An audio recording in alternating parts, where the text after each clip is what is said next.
বাংলাদেশে জুলাই গণ অভ্যুত্থানে ছাত্র শ্রমিক জনতা মিলে যে অসাধ্য সাধন করেছে তাতে নারীদের অনস্বীকার্য ভূমিকা ছিল বলে প্রধান উপদেষ্টার মন্তব্য।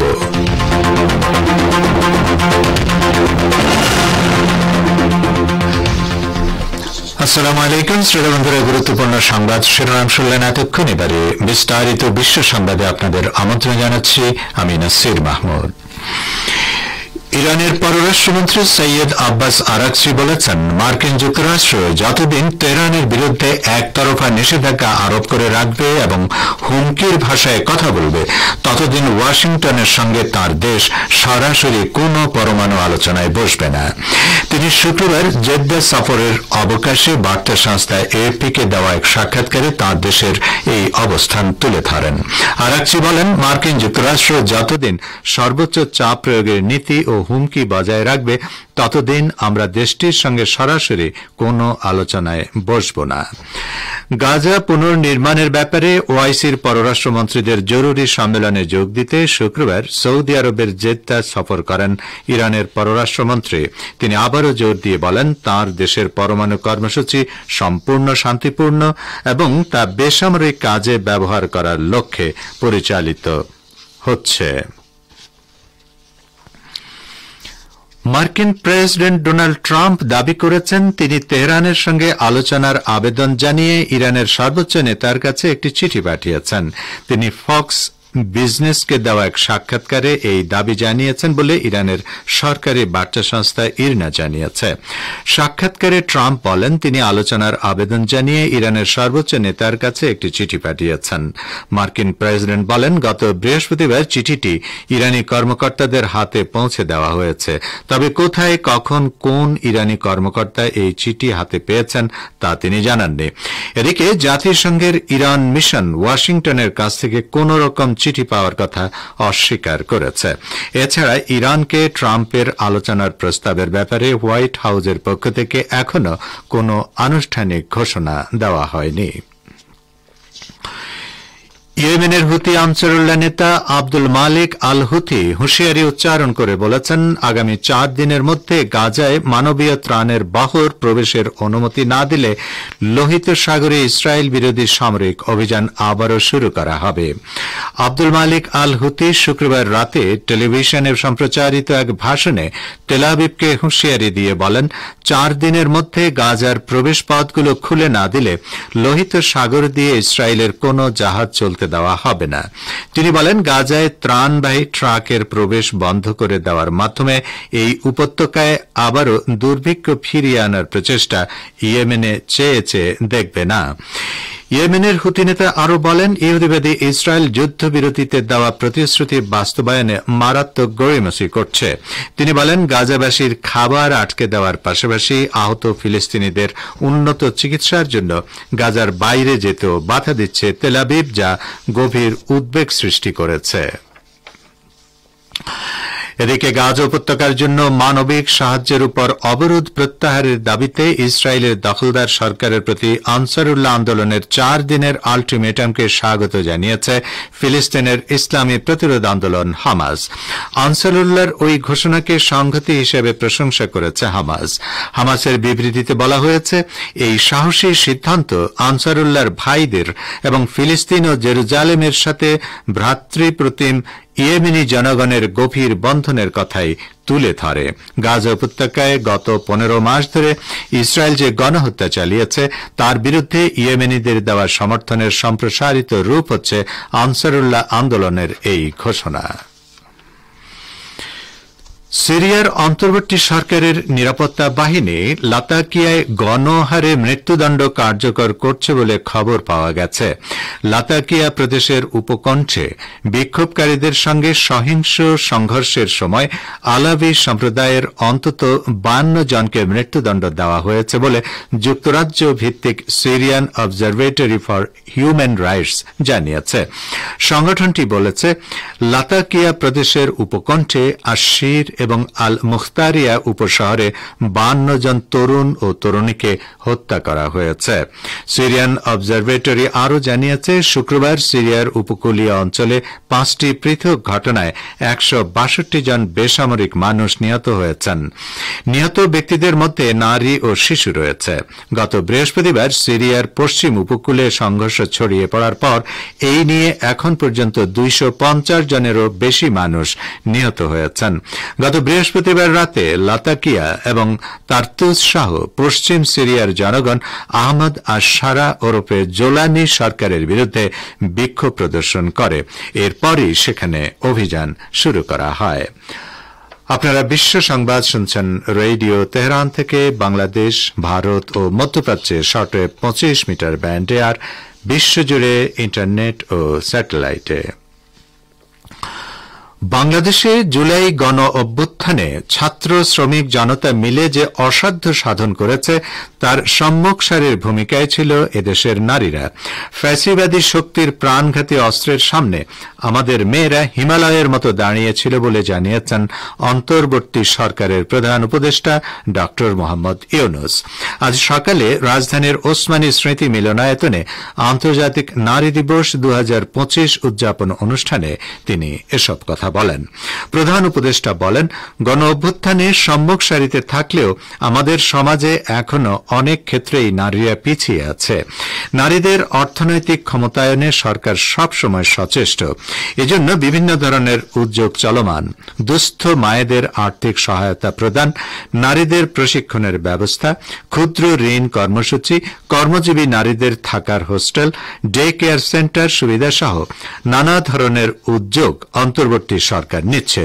আরও কি কি করা যেতে পারে সেটা নিয়েও আলোচনা চলছে বলে তিনি উল্লেখ করেন। ভারতের মণিপুর রাজ্যে রাস্তাঘাট সচল হওয়ার প্রথম দিনেই ফের সড়ক অবরোধ করেছে কুকি মহিলারা। কাংপোকি জেলায় যান চলাচল রুখতে সড়ক অবরোধ করেন কুকি মহিলারা। তাদের ছত্রভঙ্গ করতে নিরাপত্তা বাহিনী তাদের উপর লাঠিচার্জ করে। ফলে বেশ কয়েকজন কুকি বিক্ষোভকারী আহত হয়েছেন। ভারতের উত্তর পূর্বের এই রাজ্যে বর্তমানে রাষ্ট্রপতির শাসন জারি রয়েছে। মণিপুরের দায়িত্ব দেওয়া হয়েছে রাজ্যপাল অজয় কুমার ভল্লার উপর। গত 2 মাস ভল্লা এবং অন্য কর্মকর্তাদের নিয়ে পর্যালোচনা বৈঠক করেন কেন্দ্রীয় স্বরাষ্ট্রমন্ত্রী অমিত শাহ। বৈঠকের পরেই 8 মাস থেকে মণিপুরের সব রাস্তা সচল রাখার ঘোষণা দেন স্বরাষ্ট্রমন্ত্রী। কেউ সড়ক পথ অবরোধ করলে তাদের বিরুদ্ধে কড়া পদক্ষেপ গ্রহণেরও নির্দেশ দেন স্বরাষ্ট্রমন্ত্রী। এদিকে ভারতের স্থল সেনাপ্রধান উপেন্দ্র দ্বিবেদী বলেছেন, পাকিস্তান এবং চীনের মধ্যে উচ্চ পর্যায়ের যোগ সাজশ রয়েছে। এই দুই দিক থেকেই ভারতের বিরুদ্ধে যুদ্ধের আশঙ্কা রয়েছে। ইন্ডিয়া টুডেকে দেওয়া সাক্ষাৎকারে বিষয়টি নিয়ে তিনি উদ্বেগ প্রকাশ করেন। চীন এবং পাকিস্তানের মধ্যে ঘনিষ্ঠতা প্রসঙ্গে উপেন্দ্র বলেন, আমাদের স্বীকার করতেই হবে যে চীন এবং পাকিস্তানের মধ্যে একটি উচ্চ পর্যায়ের যোগ সাজশ রয়েছে। ভার্চুয়াল মাধ্যমে তা প্রায় 100%। পাকিস্তানের যাবতীয় সরঞ্জাম চীন থেকে আসে। ফলে দুদিক থেকেই ভারতের বিরুদ্ধে যুদ্ধের আশঙ্কার বিষয়টি বাস্তব। জম্মু ও কাশ্মীরের সীমান্ত দিয়ে পাকিস্তান থেকে অনুপ্রবেশ ঘটছে বলে দাবি করেন স্থল সেনাপ্রধান। তার আশঙ্কা, এর ফলে আগামী দিনে উপত্যকায় সন্ত্রাসবাদী কার্যকলাপ আরও বৃদ্ধি পেতে পারে। তবে কাশ্মীরের সন্ত্রাসবাদী হামলার ঘটনা আগের চেয়ে অনেক কমেছে বলে তিনি উল্লেখ করেন।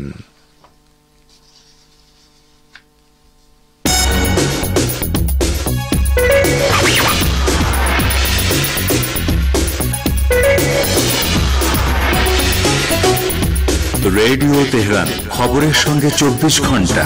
ভিজিট করুন আমাদের ওয়েবসাইট parstoday.ir/dn।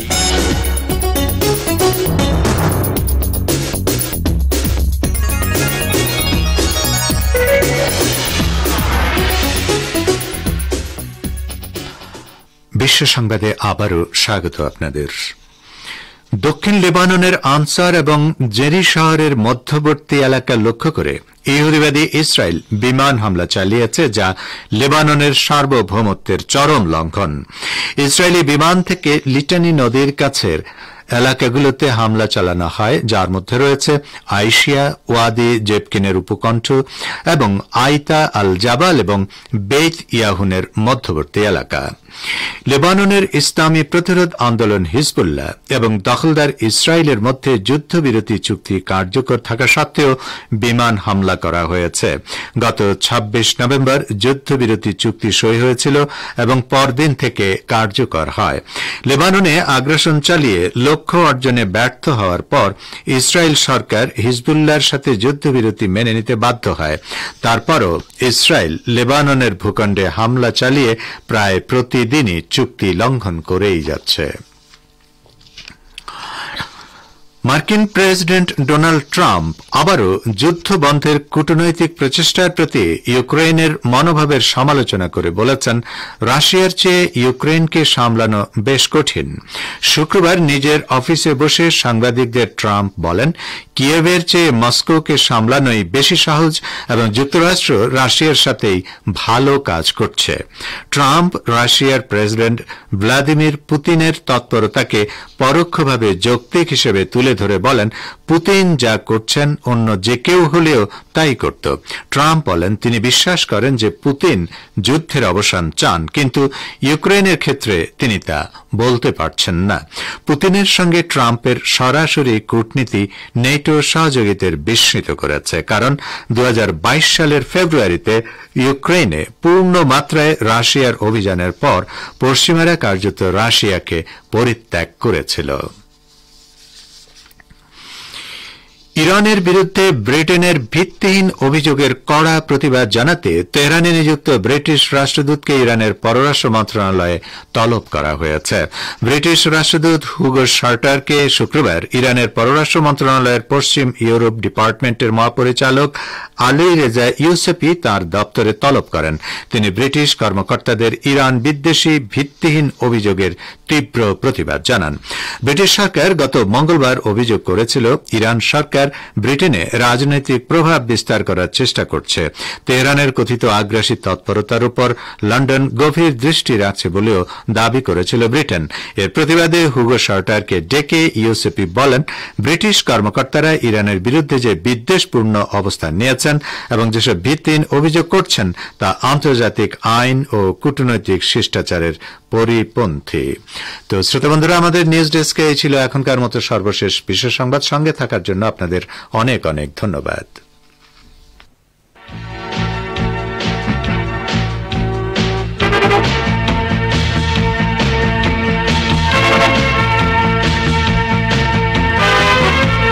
বিশ্ব সংবাদ শুনলেন রেডিও তেহরান থেকে। এবারে আমন্ত্রণ জানাচ্ছি সংবাদ ফাঁসের অনুষ্ঠান দৃষ্টিপাতে। গাজার নারীদের প্রতিরোধ ও দৃঢ়তা মুসলিম নারীদের সম্পর্কে পাশ্চাত্যের অপপ্রচারের মোকাবিলায় নতুন ন্যারেটিভ তৈরি করে দিয়েছে। এ সম্পর্কে এখন রয়েছে আমাদের ভাষ্যকারের একটি পর্যালোচনা। শুনুন সোহেল আহমেদের পরিবেশনায়। ইউরোপ ও আমেরিকায় বছরের পর বছর ধরে মুসলিম নারীদের যেভাবে উপস্থাপন করা হচ্ছে, তা থেকে সেখানকার মানুষ সবসময় ভুল বার্তায় পেয়েছে। শুধু অমুসলিমরাই নন, ইসলাম সম্পর্কে গভীর জ্ঞানের অভাবে বহু মুসলিমও এমন বার্তা বিশ্বাস করেছে। পাশ্চাত্যের ঢঙে নিজেকে সাজিয়ে তথাকথিত আধুনিক হওয়ার চেষ্টাও করেছেন অনেকেই। পশ্চিমাদের মানুষপটে মুসলিম নারী মানেই পুরুষতন্ত্রের বন্দিশালায় নিষ্পেষিত এক নিচু স্তরের মানুষ। ধর্ম তাদেরকে ডান্ডা বেড়ি পরিয়ে চিরস্থায়ী যাতনায় নিক্ষেপ করেছে। পশ্চিমাদের দাবি, ইসলাম ধর্মের নীতিমালা মানতে গিয়ে মুসলিম নারী সমাজ ভীতু এবং অকর্মণ্য হয়ে পড়েছে। সমাজে তাদের ভূমিকা নেই বললেই চলে। এমন ন্যারেটিভ বা উপস্থাপনা পুরোপুরি উদ্দেশ্য প্রণোদিত।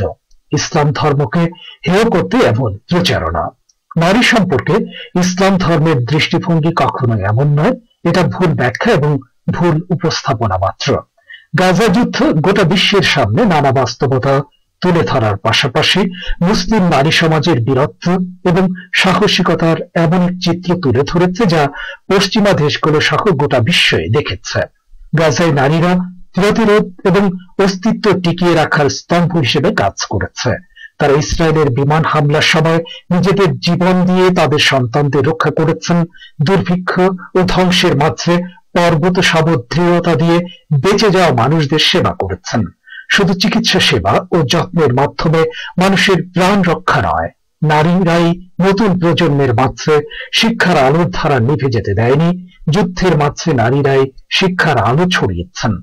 গাজার মুসলিম নারীরা যখন দখলদার বাহিনীর বিরুদ্ধে সশস্ত্র প্রতিরোধের প্রতি সক্রিয়ভাবে সমর্থন ও সহযোগিতা করেন, অন্যায়ের বিরুদ্ধে সংগ্রামে অংশ নিতে তার সন্তানদের উৎসাহ দেন, জিহাদ সম্পর্কে কোরআনের আয়াত তেলাওয়াত করতে করতে যখন স্বামীকে বিদায় জানান, নিজের স্বামী ও সন্তানের হাতে যখন অস্ত্র তুলে দেন এবং নদী থেকে সমুদ্র পর্যন্ত গোটা অঞ্চলকে মুক্ত করার স্লোগান তোলেন, তখন তার নারীবাদের ঔপনিবেশিক সমীকরণকে উল্টে দেন। নারীবাদ কেবল এই ধরনের দৃঢ়তা ও প্রতিরোধকে সমর্থন করে না, বরং এটিকে চরমপন্থা, মগজ ধোলাইয়ের ফলাফল অথবা সহিংসতার প্রমাণ হিসেবে নিন্দা জানায়। পশ্চিমা উপনিবেশবাদীদের দৃষ্টিতে নারী কেবল তখনই স্বাধীন যখন সে সেকুলার হবে এবং ইসলাম ধর্মের বিরোধিতা করবে। নারী যখন তার নিজের পরিবার, স্বদেশ এবং বিশ্বাসের প্রতি অনুগত থাকে, তখন তাদের কাছে তা গুরুত্বহীন হয়ে পড়ে। গাজার নারীরা বিভিন্ন ধরনের নিপীড়নের বিরুদ্ধে বিজয়ের প্রতীক। ইহুদিবাদী শাসক গোষ্ঠী অবরোধ, বাস্তুচ্যুতি এবং গণহত্যার মাধ্যমে তাদের ধ্বংস করার চেষ্টা করলেও তারা তাতে অবিচল থেকেছেন, তাদের প্রতিরোধ সংগ্রাম চালিয়ে গেছেন, সমর্থন সহযোগিতা দিয়ে গেছেন। তাদের এই অবিচলতা নিষ্ক্রিয়তার পরিচায়ক নয়, বরং এটা সক্রিয় থাকার প্রমাণ। এটা ভয়ের প্রমাণ নয়, সাহসিকতার প্রমাণ। বহু বছর ধরে পশ্চিমা বিশ্ব মুসলিম নারীদেরকে বিনয়ী, নিপীড়িত এবং দুর্বল হিসেবে সংজ্ঞায়িত করে আসছে। বিনয় ভালো, তবে নিপীড়িত ও দুর্বল এই বিশেষণ কখনোই গ্রহণযোগ্য নয়। গাজার নারীরাই এই ভ্রান্ত ধারণা ভেঙে দিয়েছেন। গাজার নারীরা মুসলিম নারীদের সম্পর্কে নতুন ন্যারেটিভ বা আখ্যান তৈরি করে দিয়েছেন। বিশ্বের জন্য এখনই সময় এসেছে মুসলিম নারীদের প্রকৃত রূপে জানার এবং চেনার।